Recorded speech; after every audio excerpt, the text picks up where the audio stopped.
So first let us see what dot plots are. So dot plots are ways to organize our data. It is basically a data visualization technique. You must be wondering why dot plots. As it is mentioned here, no distortions. This means that dot plots show each individual data point, which is not always possible in other types of charts like histograms. Moreover, it is very simple and easy to interpret.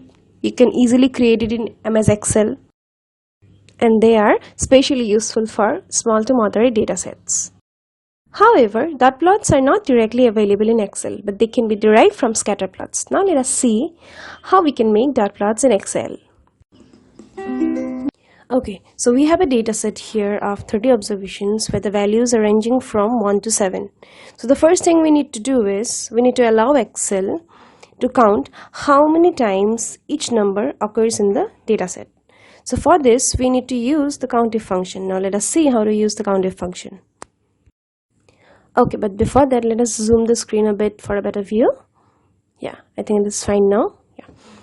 So we'll be using the countif function, as you can see in the screen.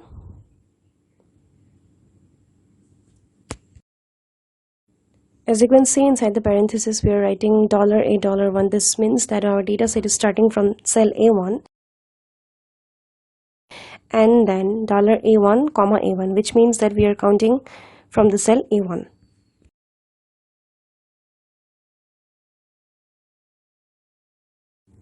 Now for the other cells, we can do in the same way, but it will be, time consuming. So let us just click on the cell B1 and just drag it down, and we'll be getting the values for each of the numbers here. Now to make our dot plot, we'll select our data, go to insert and then to charts and click on scatter. And accordingly you can see our dot plot has appeared on the screen. But the dot plot looks very simple, so let us design it a bit. You can change the style of our plot by clicking on the brush that appears on the right side of the plot. As you can see, there are so many styles, but for now let us keep this simple dots. We can also change the color of the chart by clicking on the color option. Let us select orange color, looks good, I guess. So let us keep this color for now.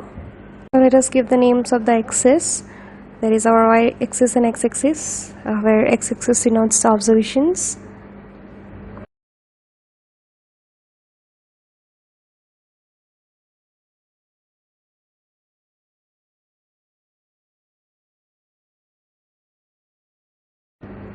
And the y-axis denotes the frequencies.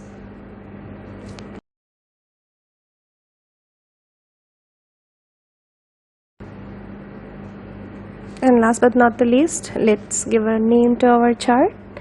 Let's give dot plot for now.